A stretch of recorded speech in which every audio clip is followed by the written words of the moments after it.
Now let me ask y'all a question real quick, right? If you have a 50K salary, do you keep and take home all 50K? No, God! No, God, please, no! No! No! No!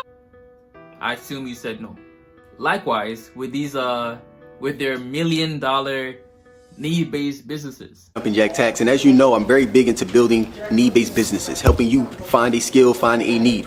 You can infer that their $1 million isn't always necessarily take home as well. Your company, you're making $1 million, but you have employees, you have advertising, they have a whole bunch of buildings, okay, that cost rent, like high amounts of rent.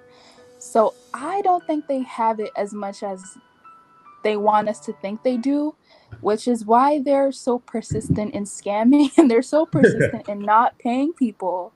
Oh, and that house they own, allegedly, is being rented. So there's that too.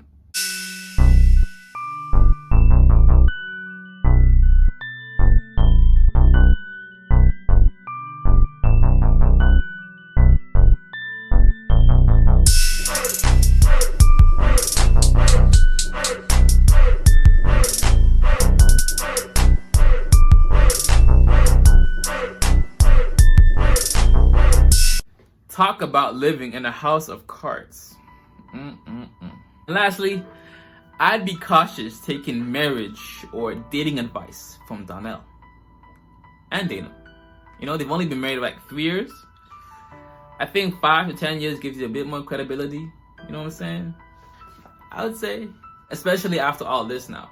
And you'll come to understand that basically Dana and her business was Donnell's path to financial freedom. Just to hold back finances, or we want to call it fraud or to scam, and the wife was privy to it. In the reverse of this, in Dana Chanel and Prince Donnell, Dana Chanel would be Anais and Sophia would be Prince Donnell. Not to say Prince Donnell is innocent, it's to say that I believe he's privy to what his wife... Wait, my wife was the one who told me to leave my job. I was working for her. I was slaving for my wife when I first got started in entrepreneurship, serving her. And then I went ahead and started a jewelry business, Love Carter. And this is probably why he tolerates a lot of disrespect from her, even out in public, as other attendees of events have discussed. We have the tapes. We have the information. Oh, let's talk about how you talk to your husband. Very disrespectful. Now, I can see if you and your husband are at odds with one another, you handle that behind closed doors. You do not handle that in the community, in the dwelling of other people. You talk to your husband like he ish. You talk to your husband as though you're the head and he's the tail. You talk to him like you're the provider. I mean, I get it. You have more money than him. We know. You say it all the time. However, there's a way you talk to a man and there's a way you don't. And the way that you talk to him is a way in which you do not. I wouldn't be surprised if he hasn't been intimate or smashed in a minute with his wife. So a lot of dudes hit me up and they be like, yo, Don, when is it that you know a woman you've met is capable of being your wife? Right? And I started to think back and I said, the day I knew that Dana was going to be my wife was when I respected her enough to tell her the truth when I didn't have to. When she knew nothing about things that I've done in the dark, that I decided to bring the light anyway because I didn't want to start our relationship off with a lie. Why the f you lying? Why you always lying? Now, me and Dana, we met on October 11th, 2015, right? I remember that like it was yesterday. And I want to say we went on about 2 dates and everything, talking and everything, but we never actually solidified our relationship. You know, we were going back and forth. Not to mention, she was long distance at the time over in New York. I'm in Philly. It was a 2-hour drive. You know, she had the ability and flexibility as an entrepreneur to come see me, but it was kind of hard because I worked every single day at the bank. You know what I'm saying? But we tried to make it work. So I want to say about a month into us talking to each other, she had asked me like, yo, Don, are you dating? Are you seeing any other women right now? And I'm like, nah. Of course, they all do say, and I ain't seen nobody else. But low key, you know what I'm saying? You still doing your thing. Oh, so you lied. Plus, the long distance made it easy for me to do my dirt without somebody having to see what I'm doing. You know, I had my own apartment and everything, so I'm free.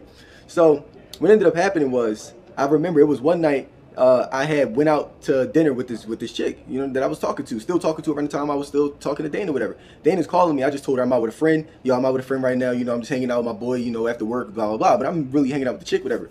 So what's crazy is that same night, took the chick back to my apartment, and I smashed her. You know what I'm saying? The same thing I would have done. That was in my nature. Not to mention Dana, she told me up front that she was celibate as well. I'm gonna be honest with you, bro. I've had one night stands with women that swore they were celibate. And they always tell me how they make you guys wait.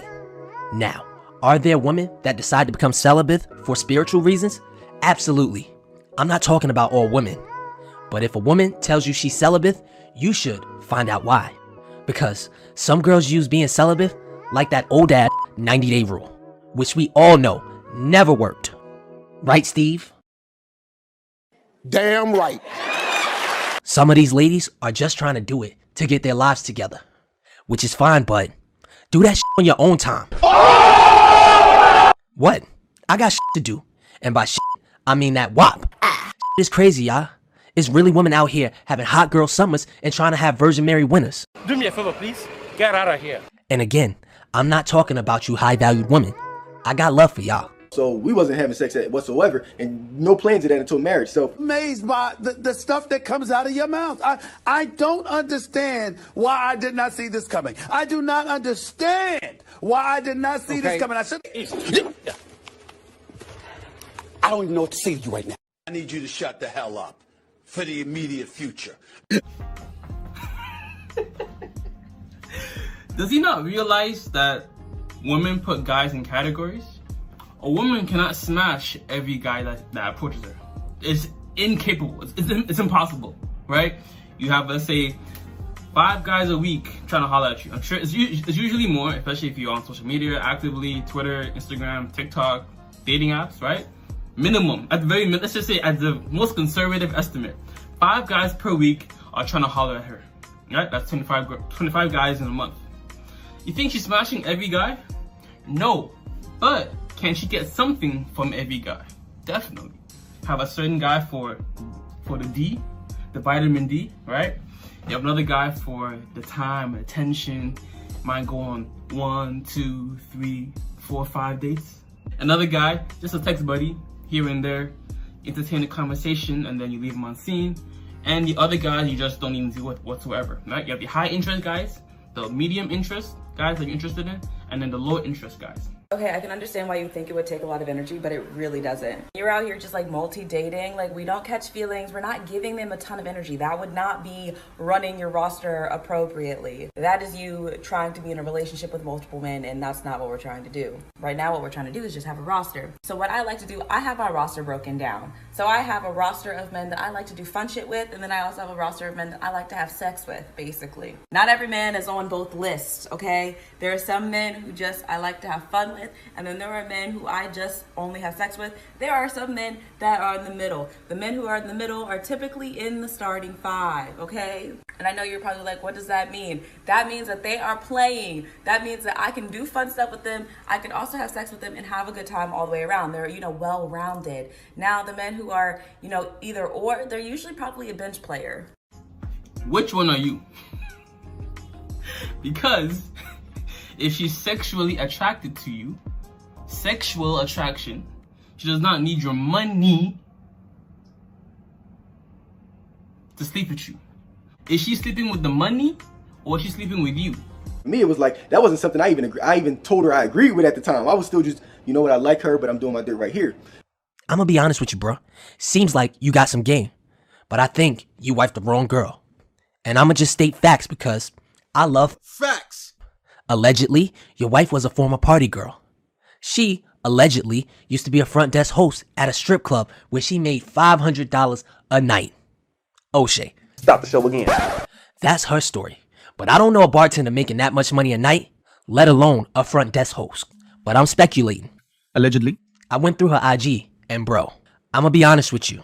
I don't know where to start.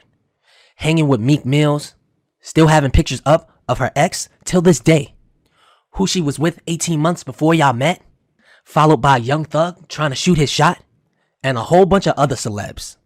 She's too mixy for me. And her funniest post was her high school crush post, which is still up till this day. It reads, "How is it that we went to high school together and you weren't my boyfriend? I dated the whole football team. Oh, Aaron Clark. Hashtag joking. Hashtag chill out, y'all be trying to crucify me. Hashtag, I did date 2 of them though. Bro. She belongs to the streets. Who makes jokes about being a team player? Especially when you started off as being her bestie while she was out and about, you know, living her little whole face. There's nothing wrong with the whole face. Or why can't I be part of the whole face too? That's all I'm saying. That's all I'm saying. The only post funnier than that one is the post where she's calling you her bestie.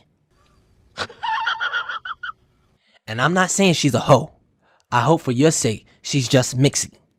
AKA too fucking friendly. But bro, be honest. I promise I won't tell nobody. Did she make you wait 90 days? Or did you just start getting it after you got married? So we wasn't having sex whatsoever, and no plans of that until marriage. So for me, it was like, that wasn't something I even told her I agreed with at the time. I was still just, you know what, I like her, but I'm doing my dirt right here. According to this post, you was just the bestie. The best friend. I even told her I agreed with at the time. I was still just, you know what, I like her, but I'm doing my dirt right here. According to this post, you was just the bestie. The best friend. See, if I want to smash a lot of girls, I can't be mad at girls smashing. You know what I'm saying? Like, come on now. Love is a 2 out of 10. Wouldn't recommend. Told my bros I'm a rolling stone. But Lahi, I'll never go through that I again. sure about love. Notorious like Biggie and Puff. They won't see me get cuffed. Rub me, wrong way, right way. I just buck.